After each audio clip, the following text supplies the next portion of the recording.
Real Madrid hozirda inqirozga yuz tutgan. Inqirozdan chiqish yo'li: Real La Liga taxtini qaytarish uchun nimalar qilishi kerak? Assalomu alaykum. Futbol ishqibozlari va Secret X oilasi. Siz hozir oddiy kanal emas.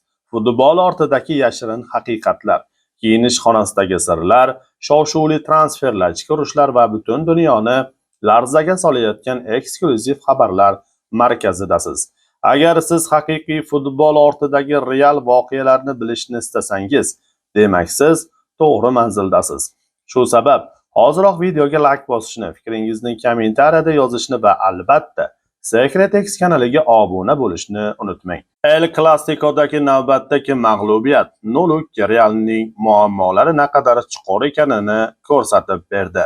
Madrid klubi 2023 va 2024-yilgi mavsumdan buyon La Liga chempionligini qo'lga kirita olmayapti. Real Madrid prezidenti Florentino Perez jamoani bu boshi berk ko'chadan olib chiqishi uchun bir qator keskin choralar ko'rishi talab etiladi. Quyida Madrid grandini inqirozdan qutqarish mumkin bo'lgan 5 ta asosiy qadamni ko'rib chiqamiz. Birinchisi, o'ng qanot Wengerni sotib olish. Hozirda Real hujumida muvozanat buzilgan. Mbappe, Vinicius asosan chap qanotda to'p surishni xush ko'rishadi. Hatto Bellingham ham shu zonaga intiladi. Natijada o'ng qanot bo'sh qolib ketmoqda.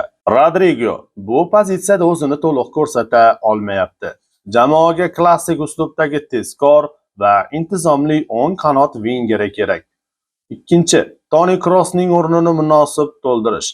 Nemis futbolchisining ketishi jamoa uchun kutilganidan ham og'irroq bo'ldi.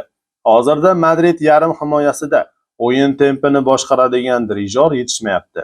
Valverde, Tchouameni va Camavinga ko'proq buzuvchi va kurashuvchan futbolchilardir.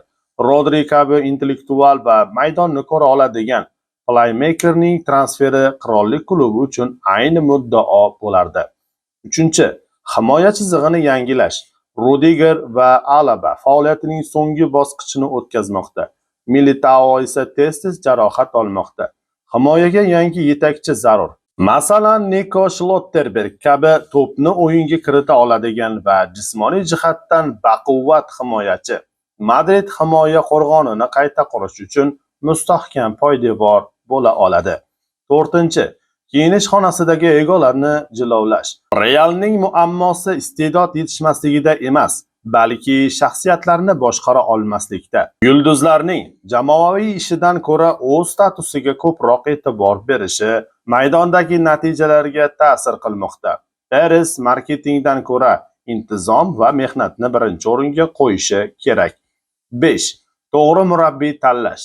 Yanvar oyida Xavi Alonsoning iste'foga chiqarilishi va Alvaro Arbeloaning tayinlanishi xato bo'lib chiqdi.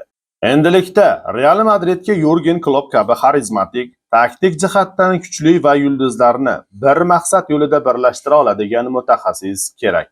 Mourinho varianti esa hozirgi vaziyatda jamoadagi toksiklikni yanada oshirishi mumkin. Qirollik klubi dunyoning eng katta jamoasi, eng qimmat futbolchilar va eng katta yulduzlar. Ammo hozir aynan shu klub tarixdagi eng xavfli inqirozlardan birini boshdan kechirmoqda. Muxlislar endi bitta savolni bermoqda. Real Madrid nima uchun bunday qilyapti? Axir bir jamoada Mbappe, Vinicius, Bellingham, Valverde, Camavinga, Rodrigo va boshqa super yulduzlar bor-ku, lekin natija nol. Chempionlar Ligasi qo'ldan ketdi. La Liga deyarli boy berildi. Kiyinish xonasida esa mishmishlar tobora kuchaymoqda. Muammo futbolchilardami? Yo'q. Muammo bundan ancha chuqurroq. Florentino Perez nima qilishi kerak? Perez bir narsani tushunishi kerak. Real faqat yulduzlardan iborat klub bo'la olmaydi. Bu jamoaga intizom, xarakter va haqiqiy lider kerak. Aks holda eng qimmat tarkib ham hech narsaga erisha olmaydi.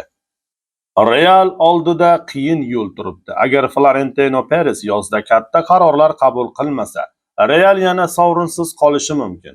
Kiyinish xonasidagi muammolar kuchayadi va jamoa ichki urush girdobida tushib qolishi mumkin. Ammo to'g'ri qaror qabul qilinsa, Madrid yana Yevropani titratadigan klubga aylanishi mumkin. Siz nima deb o'ylaysiz? Realning eng katta muammosi nimada? Murabbiydami? Futbolchilardami yoki Florentino Perezning o'zidami? Fikringizni kommentariyada albatta yozib qoldiring. Va biz barcha kommentariyalarni o'qiymiz va albatta javob beramiz. Sizning qo'llab-quvvatlashingiz biz uchun juda ham muhim. Videoga like bosishni, kommentariy yozishni va albatta Secret X kanaliga obuna bo'lishni unutmang. Chunki bu yerda sizni hali oldinda yanada shov-shuvli, yanada sirli va futbol olamini portlatadigan eksklyuziv videolar kutmoqda. Secret X, futbol ortidagi yashirin haqiqatlar maskani.